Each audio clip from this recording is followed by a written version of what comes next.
चिर जळत्या दुःखाचे पेटते निखारे, अश्रूंच्या लाटांवर बांधले किनारे. चिर येऊन आशेच्या पांघरून गात्री, पेरण्या प्रकाश गर्भ अंधाऱ्या रात्री. उमलली स्त्री शिक्षणाची कळी, उमलली स्त्री शिक्षणाची कळी. सन्माननीय उपस्थित सर्व मान्यवरांना माझा नमस्कार. मी संस्कार इयत्ता 8वीचा विद्यार्थी आज आपणासमोर सावित्रीमाईंचे विचार आणि आजचा समाज हा विषय मांडतोय.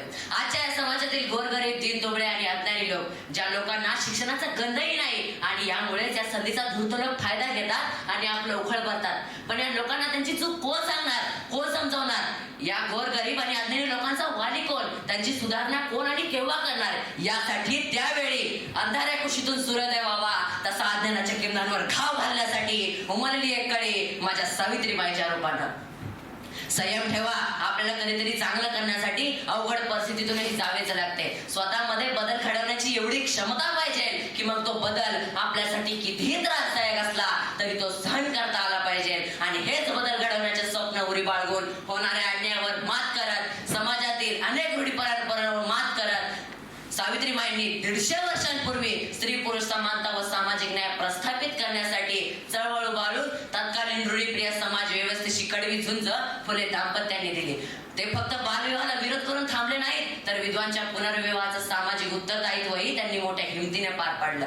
म्हणूनच मोडून जुन्या रूढी परंपरा, अंधश्रद्धेला ना दिला थारा. मोडून जुन्या रूढी परंपरा, अंधश्रद्धेला ना दिला थारा. असे केले सर्वासु ज्ञान, म्हणून मिळतो नारी जातीला सन्मान, म्हणून मिळतो नारी जातीला सन्मान. असंख्य अडचणींवर मात करत सावित्रीमाईंनी शिक्षणाचा पाया रचला खरा.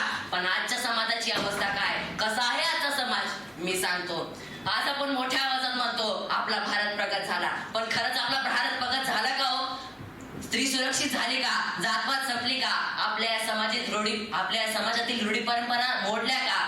अंधश्रद्धा संपली का? नाही ना. मग प्रश्नही तसाच उत्तराविना कित्येक वर्ष कोराच राहिला. आणि माझी सावित्रीमाई आजही अस्वस्थ आहे. त्या म्हणत होत्या नारी ही संपूर्ण समाजाची शक्ती आहे. त्या नारीला जर शिक्षित केलं तर ती फक्त स्वतःची प्रगती नव्हे, संपूर्ण समाजाची प्रगती करू शकते. म्हणून तिला शिक्षित करा व शिका व अन्यायाविरुद्ध उभे राहा.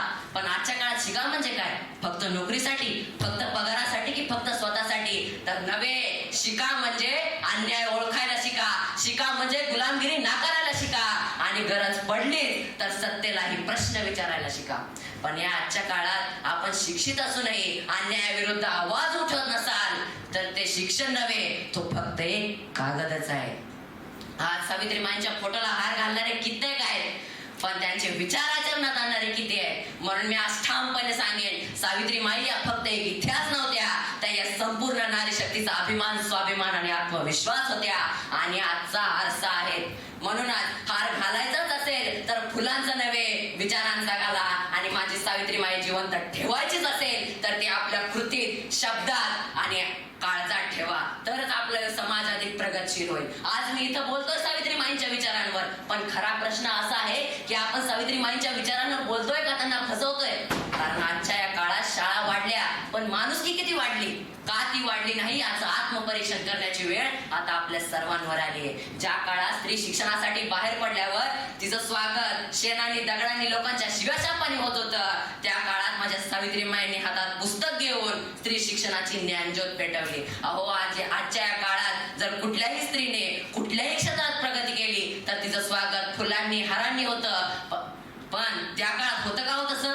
नाही. माझ्या सावित्रीमाईचं स्वागत शेणाने, दगडाने, लोकांच्या शिवाशापाने झालं होतं. पण तरीही माझी सावित्रीमाई डगमगली नाही. आणि त्यांनी आणि त्यांचे पती ज्योतिराव फुले यांनी लावलेल्या रोपट्याचं आज वटवृक्षात रूपांतरण झालेलं आपल्याला पाहायला मिळतंय. म्हणून या क्रांती ज्योतीला, या शिक्षणाच्या जंगलीला आपण विसरता कामा नये, ही माझी आजच्या समाजाला कळकळीची विनंती आहे.